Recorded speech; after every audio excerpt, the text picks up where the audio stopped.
Yo, what is up, YouTube? Brody here again, another video. This one a little different. Instead of going through a song that just released, I'm going through a song that I just wrote. I made this beat yesterday in a session. I've been doing a lot of like Discord writing sessions with people lately where we'll like video call, chat, kind of get on the same page, talk influences, ideas. And then I will share my screen kind of like this, and we'll like make a beat together, or I'll make a beat for them like in call. And it's been a really nice way to like ride on each other's energy, feel influences, like go in like a direction that suits us both. I don't know. I feel like that plus like the pressure of being on camera and being like in the room with a person has really pushed me to make some of my like best work recently. And I think this is a version of that. Definitely like one of the most like Brody productions I could think of. I made this beat in session with Young Kel, very cool rapper. And we were talking about how this combines like so many different styles that it like kind of becomes its own thing. But I kind of wanted to talk about how I produced this because there's a lot of different techniques and production things going on that are cool, I think. So yeah, with that being said, I'm going to play through like a portion of it to kind of get the gist of like the different sections and then talk about some of the things going on here.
So yeah, that's essentially the gist of it. It goes through hook again, goes to verse, a little more energy, hook, outro, out. But yeah, a ton of different ideas. We were talking about, so when we started the session, Young Kel was like, I want to make a beat that has some Midwest emo guitar, but then like shoegaze guitar as well. So like that contrast of like a clean technical part, but then like big noisy wall of sound, unintelligible guitars.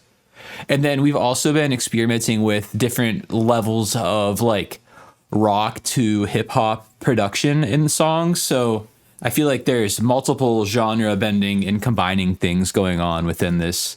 The first thing, so I made everything guitar wise on my Strat here. It's an open D, so very good emo and like shoegaze tuning. You get a lot of like open string resonance if you're playing it in a key. Like this was in D major, so all the open strings are in key. And I was just kind of fiddling around until I came up with something that felt like technical, fun, catchy, memorable. And we came up with this riff.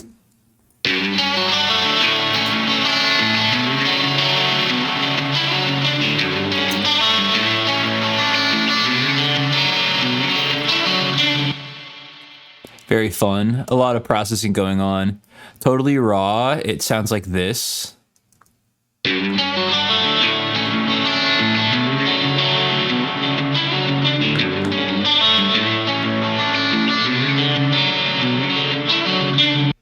I kind of went more ham than I needed to on the processing with this one. I did some EQ brightening, a little bit of soothe to tame like harshness. some Pro Q3 for some more resonance, exciting high frequencies, carving out some harshness, a little bit of compression. Sometimes this oh, there we go. With the API 2500 bus compressor, the Valhalla reverb for some like room sound. And then the rest of it is kind of some like coloring weird effect stuff. I like used OTT to like extra make this super like limited. Think like a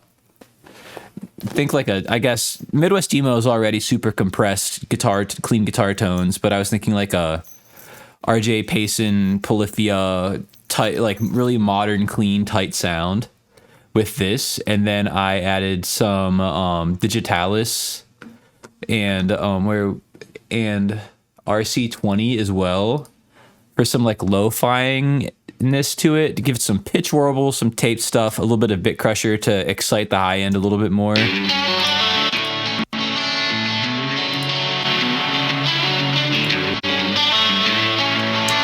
Just to kind of like digitize it a little more and make it sound, kind of bridge that gap between organic and digital. And I don't know, I was having fun with that. And then also in the intro, because there's a lot of things kind of fading in and moving, there's some automation that was happening with the guitars. I did a mix of the Digitalis, volume swell. I panned the guitars in, then outward, and that's how we get what's happening here.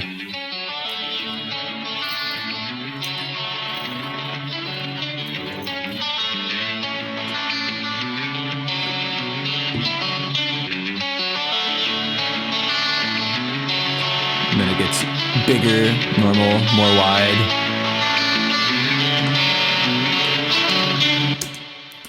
So yeah, that was the starting point. That was like, we made that riff and it's like, okay, this is going to be the main idea for the whole song. Love this.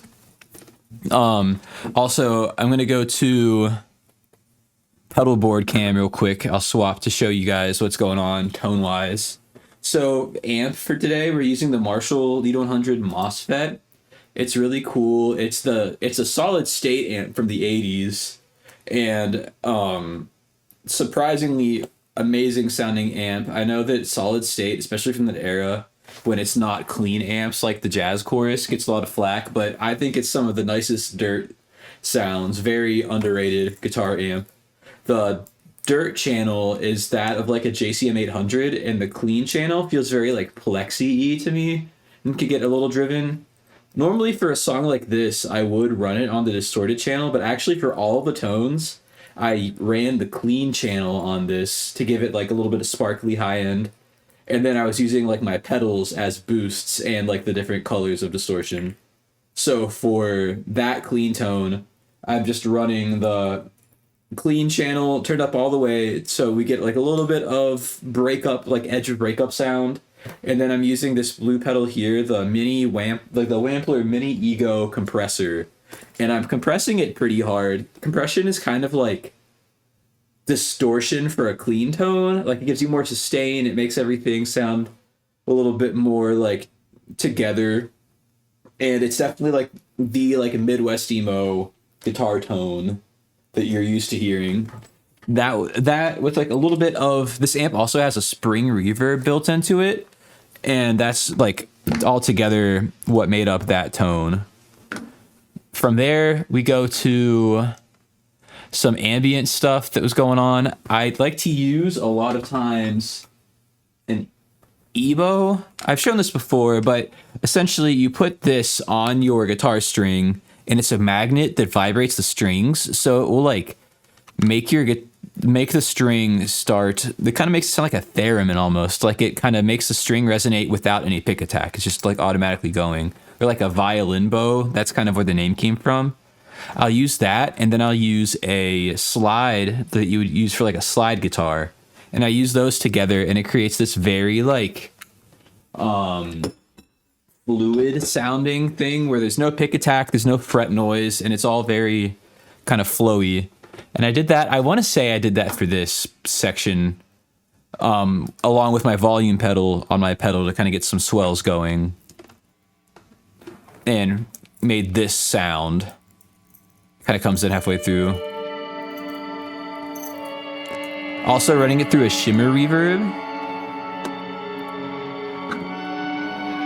And the Boss RV500, this like big blocky pedal here.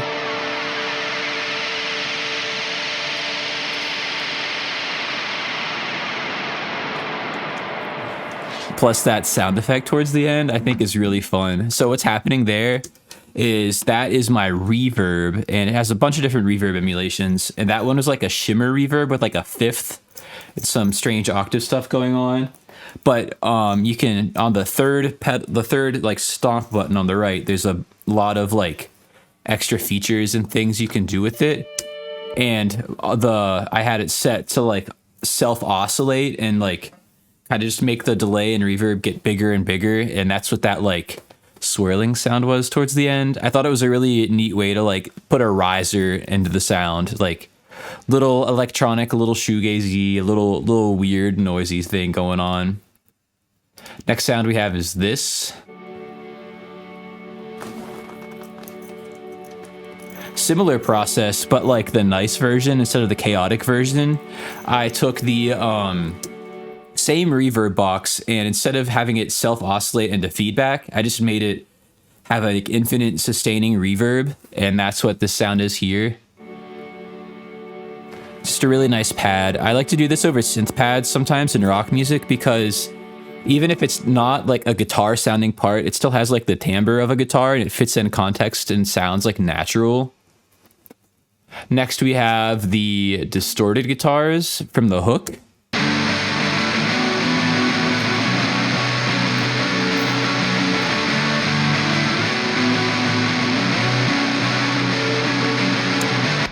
So I'm doing very like My Bloody Valentine playing on there. I've got it fully on the neck pickup on my Strat for the rhythm. And I'm playing with the whammy bar in my hand. That way I can strum and kind of like glide into the notes. It kind of does this like vibrato thing that's really cool. And I have two different tones. I quad track, so I'm doing left and right, hard left and right 2 times. The first time, I'll go back to pedalboard cam, is with the Boss Blues driver as my dirt. It's kind of more like a standard distorted tone, just like a boost to the Marshall. And then the second time is with the Rat. And the Rat I really love because it's this weird, it's a distortion. It's not weird, it's like one of the most popular distortion pedals, but it's got a really weird quality to it where it gets a little bit fuzzy when you push it. It gets a little bit like square wavy, strange breakup. And I think they combine really well. So like, this is like the standard tone.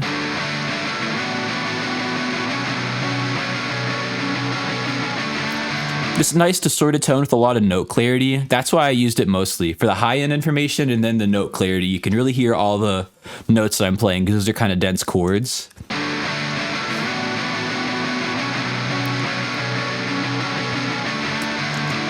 And then the Rat is where it gets a little fuzzy and unintelligible and just like a lot of energy to it.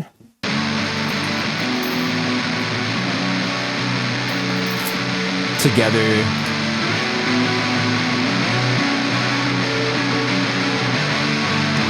I love that chord progression. And I love that guitar tone. They blend together super nicely. And I'm pretty much recording them straight in. I have a little bit of EQ to boost some frequencies, some soothe, and like more resonant cutting that I'm doing. Kind of similar stuff going on to my clean tone. A little bit of reverb just to put it in a room. Together, I'm kind of doing this cut because I realized that the rhythm in general just had a little bit too much of a resonant frequency. I find sometimes you don't notice the resonant frequencies there until it's gone, you bring it back in.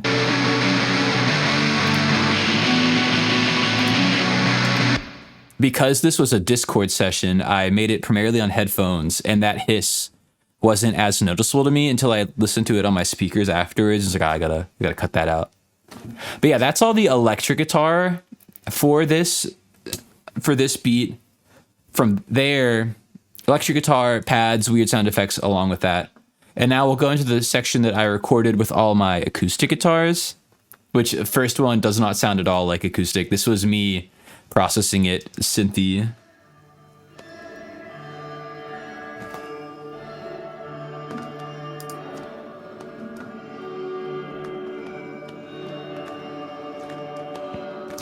At the start of my sessions, I like to make a lot of just weird noises. I want something that's like really unique sounding and like world building. Like that's like a strange tone. It's melodic, but it has some like unnatural like weirdness to it. And I made that through Portal preset. I took that, ran it an octave up with Little Alter Boy, did some digitalizing with Digitalis, and then put a reverb on it. And I just kind of, it's never fully heard, but it just kind of creates some of the ambiance of the beat. I guess you hear it in some of the sections, like this break here. That you would never know it's electric or acoustic guitar that is, but I really like the sound of it. And that one, honestly, I didn't plan for that sound. I was just like throwing effects on. And until I got somewhere I liked. I knew I wanted it to be kind of weird and digital, so I was going for things that I knew would flavor it that way until I hit the point that I felt was right. Next, we got some acoustic guitar. I was just kind of playing some Midwest emo-y, math rocky kind of stuff. A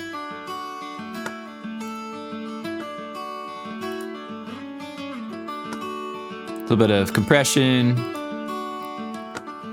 a little bit of tube saturation, low pass, or high pass, that is. Same reverb. Honestly, pretty raw acoustic guitar. This is the same, I think. Yeah.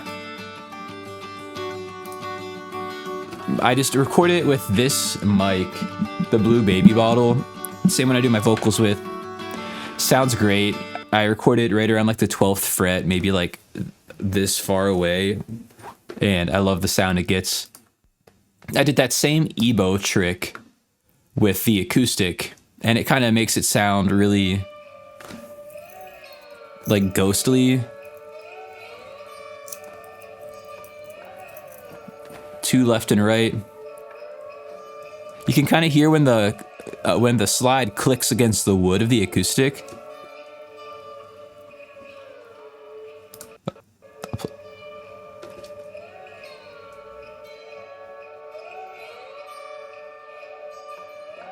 Right there on the left. And it's just a really like, it almost sounds like Foley in a way. Kind of similar to this weird stuff here.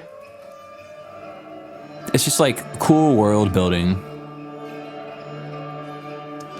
I love all the extra things that put the chord progression, like the song is the chord progression and the lyrics and the main melody. But all of this is like the context for it, I think.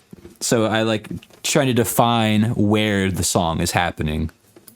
Next, we have some, in the verses, I'm using a acoustic guitar as the bass. So what I'm doing is I record bass line on my acoustic guitar, and then I run it through a pitch shifter an octave down, process it the same, and it sounds like this.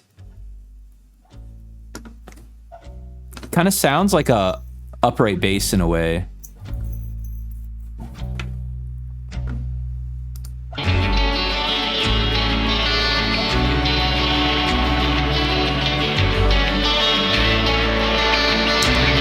And yeah, that's it for the production on the acoustic guitar side. Next, we have our bass guitar, which I'm using this Dean P bass that I put a Seymour Duncan quarter pounder pickup in. So it's kind of like the Blink-182 bass sound, like P bass sound, super like defined, kind of aggressive. Sounds great. I love the P bass. And I don't double track. I play it once, but I record both a DI, a clean DI into amp sim, a little bit of compression, distortion, and then I also record it through my amp. So I'm playing bass through a guitar amp, but I'm using that as like a parallel distortion. So together we get like the bass tone and then the dirt.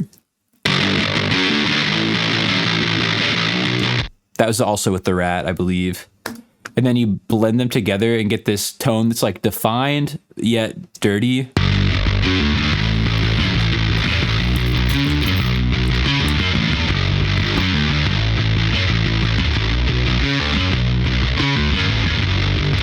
that bass line is so fun. Maybe my favorite part of the song. I wanted to complement the rhythm that's happening in the clean guitar. So I'm kind of making them both do like little fills at the same time.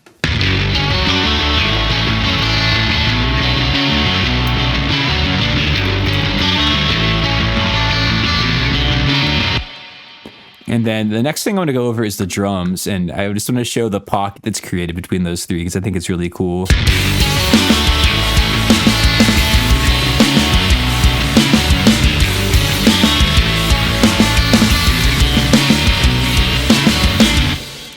Love that. So fun. Sometimes I'll just like solo different parts and just like listen. Like, what if we take all the weird ambient stuff and then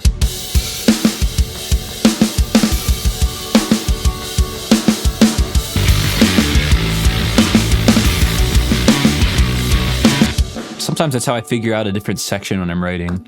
But anyways, that was the bass tone. After I have the two separate tones dialed in, I'll do some post-processing with it all, some compression to glue it all together. I've been using the distressor, the Empirical Labs distressor, with a 2-to-1 ratio and distortion, kind of slamming it a bit as some more glue and more like just saturation. It's like a really nice sound. It doesn't kill all the dynamics, but it really makes it more aggressive.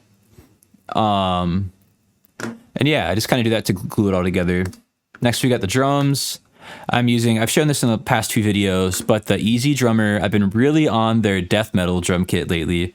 It looks hilarious. Here's the picture of it. It looks so brutal. It does work great for death metal, but it's also just like a really nice, focused, tight drum kit. So I find it works well for any sound like that would call for that. So like any tighter rock band, a pop song, anything where the drums should be like focused and not big and boomy. So I'll go towards like the pop punk kit, or like this is an SJC kit, or like something that's meant to be a little more weighty if I'm doing like a slower song. But for something that's this fast, that tightness really helps. I'll open up my mixer here.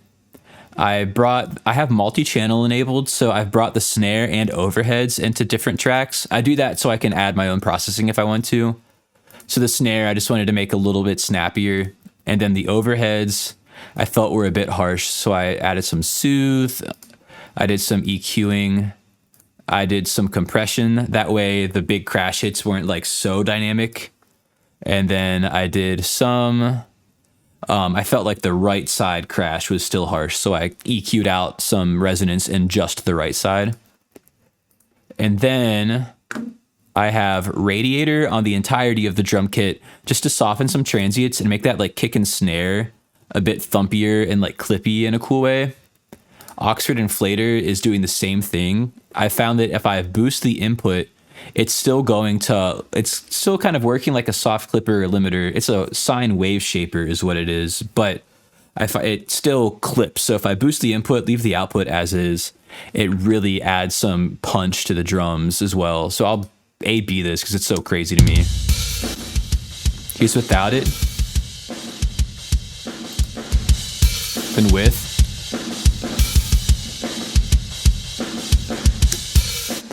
Obviously, there's the volume difference there, but the kick and snare really are hitting much harder. I wish I could like be able to A/B without the volume change easier, but you gotta trust me. I love that plugin. I use the Oxford Inflator on my drums, and then I use it on my master bus as well.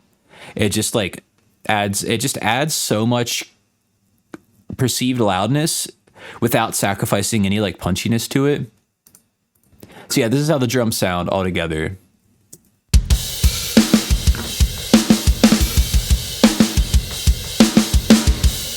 Pretty simple, but like following the accents of the guitar and bass.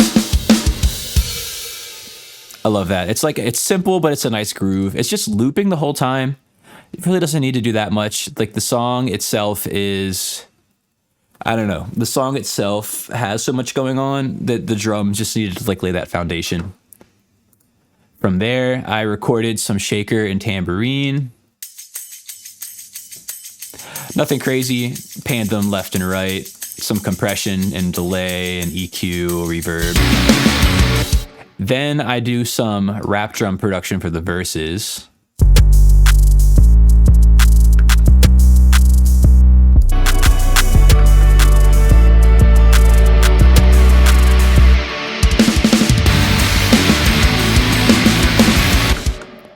I have all the drums are actually from my drum kit, so link in the description, shameless self plug.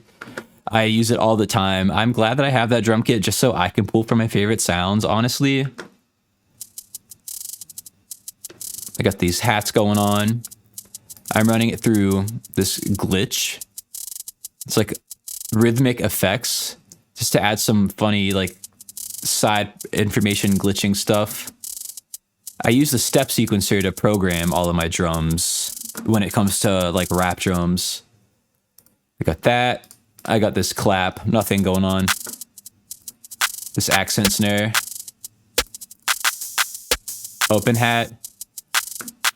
I did adjust the length of the open hat. That way it would like mute itself and not be too like sustained. It kind of made it tighter. And then I got my 808. Just a standard plug 808. Long sustained, no processing. So I've talked about this before in more rap leaning videos, but when I'm making my drum kits in a sound designing session, I might be adding a lot of distortion and imaging and saturation and cool things onto my 808s. But when I'm in the middle of beat making, I'm usually just taking the sounds I've already made, throwing them on, maybe slightly changing them in the session if I need to. But I like to separate those processes because when I'm making a rap drum section, I just like to be able to go with the flow and feel out like the vibe best. And so with this one, I got the sound the way I want it to, which is just a standard plug 808. And then the tone of it is coming from the master chain. So I got my Oxford inflator and I've got some tape emulation, my limiters, whatnot. And basically running this 808 pretty hot, like it is clipping in this track. But so it's feeding my master chain pretty hot, and then the master chain is coloring it. And that's essentially how to get rap 808s to be big, is to have the whole mix process it. That way when the 808 comes in, it kind of naturally ducks everything else, makes it feel really like enveloping, like it kind of takes over.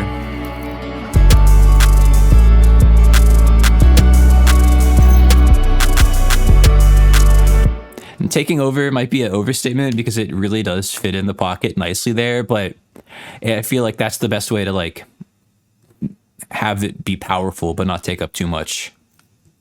But yeah, that's it. I kind of sped through a lot of this, but we got the second verse, the rap drums come in. The rap drums come in earlier.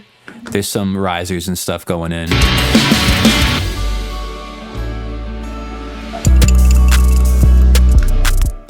I do on the last hook this like fake out thing.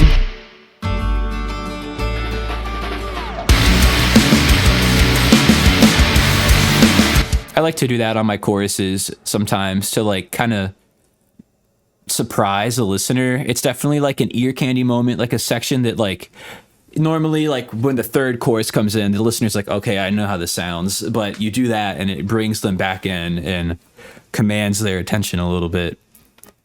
But yeah, that's essentially it. This was my thought process and how I made this beat. This is pretty much a taste of a lot of the different styles that I do all in one session. I kind of ran through how I do my rock drums, my rap drums, how I record my electric guitar and my acoustic guitar, and a lot of the ambience and weird processing tricks that I do. Hopefully this turns into a Young Kel song. Would love that. I think we both would love that. We're chipping away at it. So if you like this, definitely blow up his Instagram and TikTok, bug him in the comments. Let's get the hype going. But whatever, all that aside, really appreciate you guys watching this. If there's anything within this that you want me to go into more detail on, or if you just like have any general questions, my DMs are always open here and on Instagram. Feel free to comment below. Let me know anything that you're thinking. These are a lot of fun. I hope that you enjoyed it as well. And yeah, more videos soon. Appreciate you all. With that being said, peace out.